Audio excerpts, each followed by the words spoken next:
I have a lot to talk about today, including Game Pass and Disney Plus's Mulan release, so let's get right into it.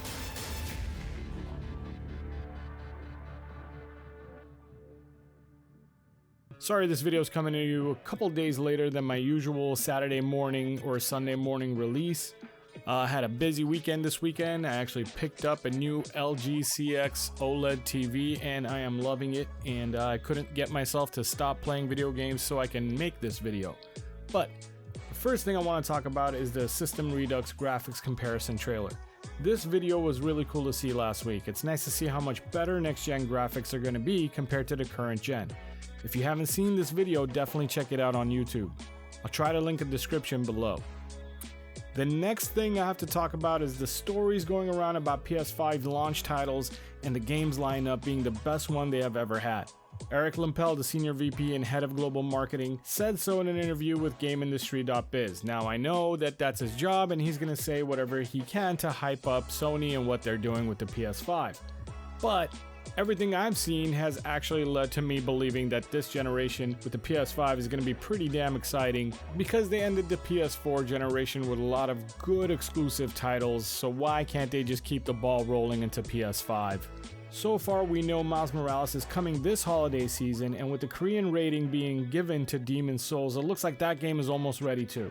Those two games, along with the Ghost of Tsushima Legends add-on that was announced to be coming out pretty soon for free for anybody who owns Ghost of Tsushima, is what's got me excited about the PS5, because I'm going to wait to play Legends on the PS5. And by the way, that's probably the game I'm looking forward to the most because I love Ghost of Tsushima. I'm actually trying to put together some sort of review. I've never done a game review before, so I'm going to try to put something fun together and get it out on YouTube in the next week or two.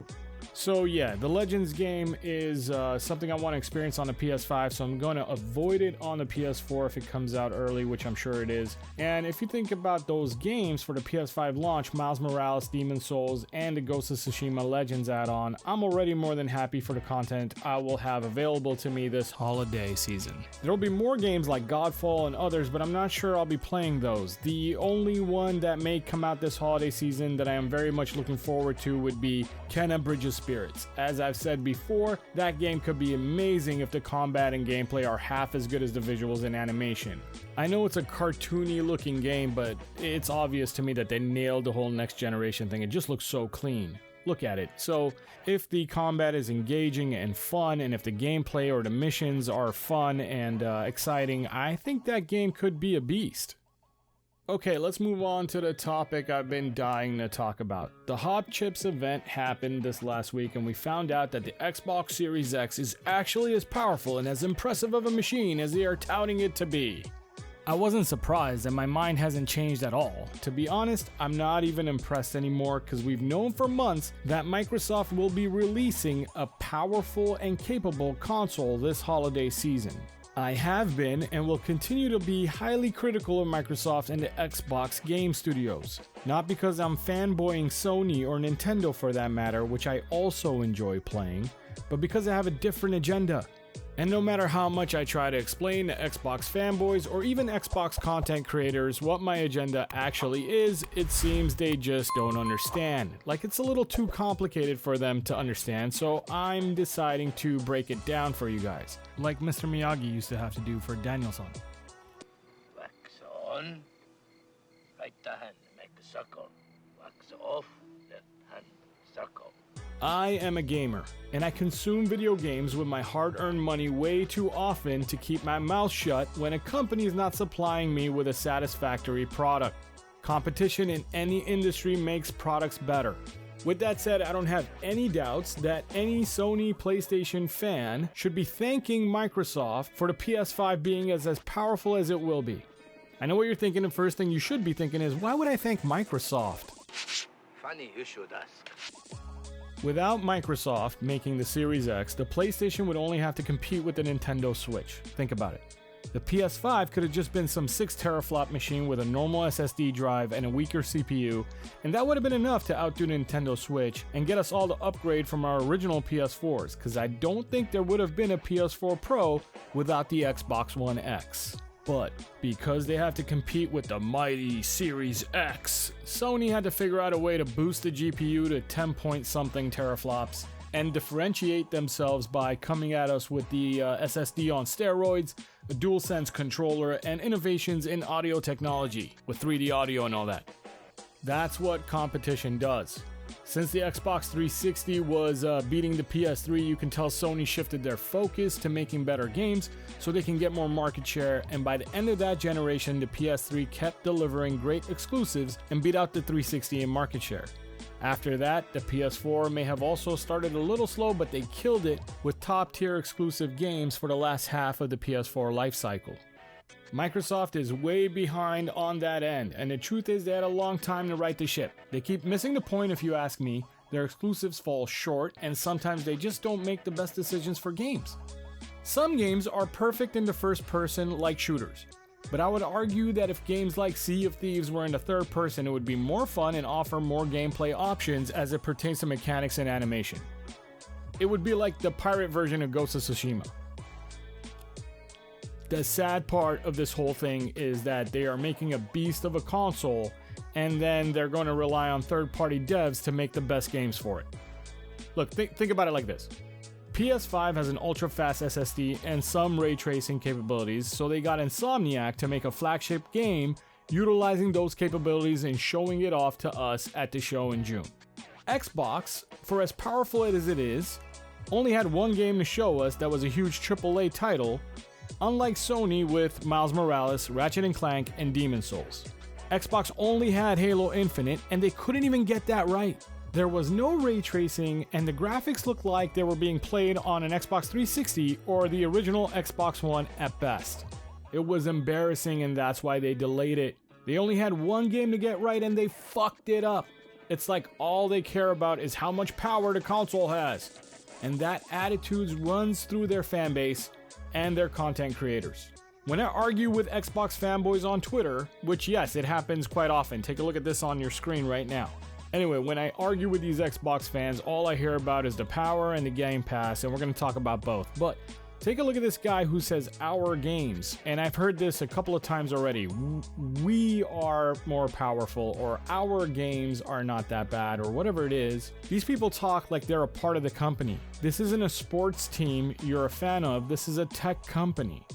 Once they stop making good products, you should demand better. They're not. You would do that with your sports team, by the way. If your sports team kept losing and they kept selling off their best players or not re-signing their best players, you would get mad with the ownership.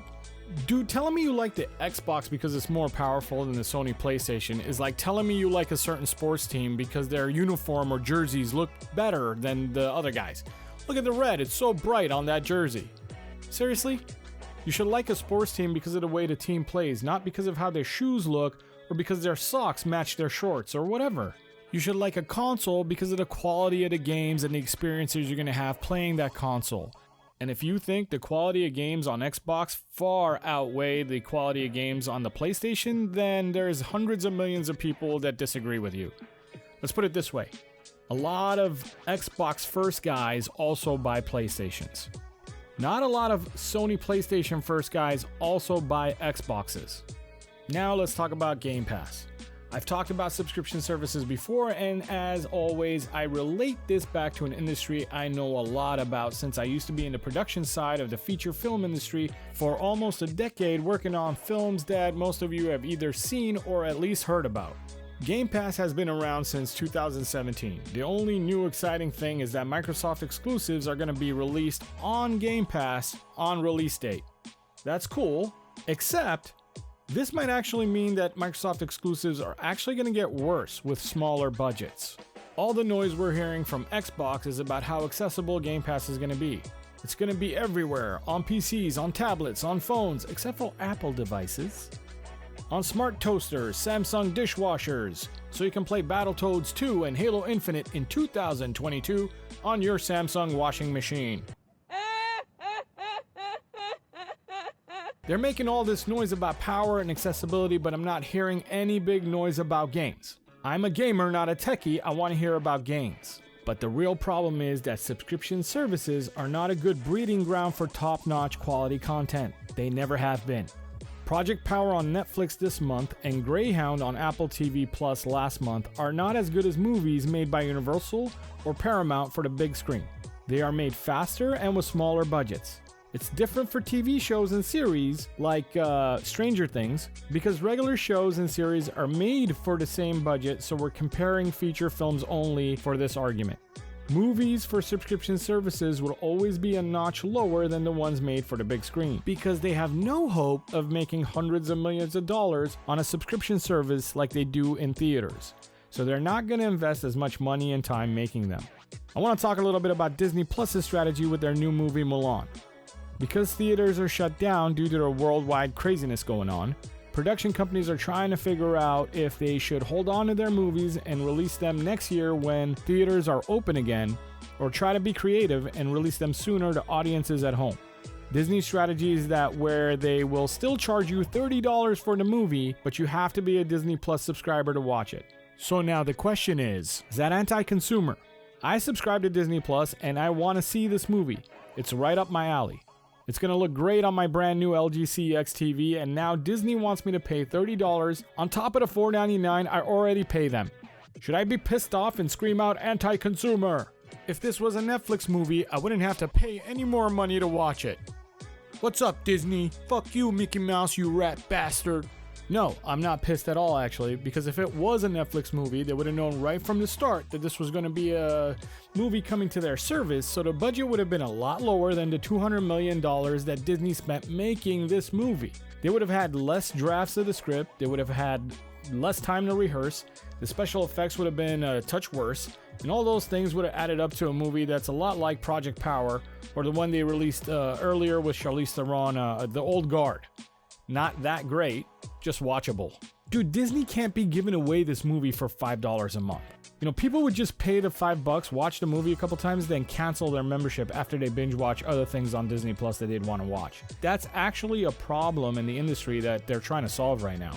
People are subscribing to a service, binge watching the stuff they want to watch on that service, and then they cancel their membership, go subscribe to another service, binge watch that, blah, blah, blah. You know how it is. Just keep jumping around, basically. So Disney can't be taking that risk of only making $5 and having a whole household of people sitting in their living room watching this movie. At that point, they'd rather just hold on to the movie, wait for theaters to reopen, and that way every person who watches the movie would have to pay to watch it, as opposed to just giving them $5 and having 20 people sitting in your living room watching this movie.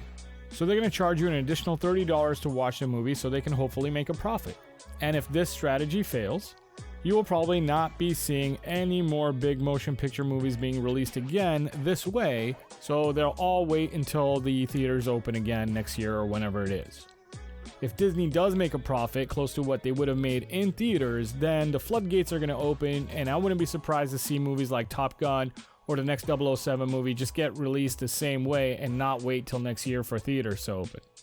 The point is, they're AAA movies, if you will, so they have to charge that extra $30. That's why making games like Halo Infinite or the next Gears of War and then just throwing them up on Game Pass for your $15 a month is not going to get them as much money as it does when they put it up there for $60 per game, which incentivizes them to spend more money making the game. Now, don't get me wrong, their strategy is to get as many subscribers as possible so then it won't matter because they'll be raking in the billions. And I get that, but that's a long-term strategy, and how long do you think they're going to wait before they pull the plug on it? How much money are they going to dump before they start making a profit? That's where the question lies, and the problem is, they haven't made enough great games in the last decade for me to believe that they're going to somehow turn it around and start making better games now with less money coming in. I hope they do. I want Xbox to make better games. That's all I keep trying to argue on Twitter and with these Xbox content creators. I want everyone to be tough on them and let them know that they need to make better games. Stop praising their shit effort in making games. But people are too loyal, which leads them to stupid decisions.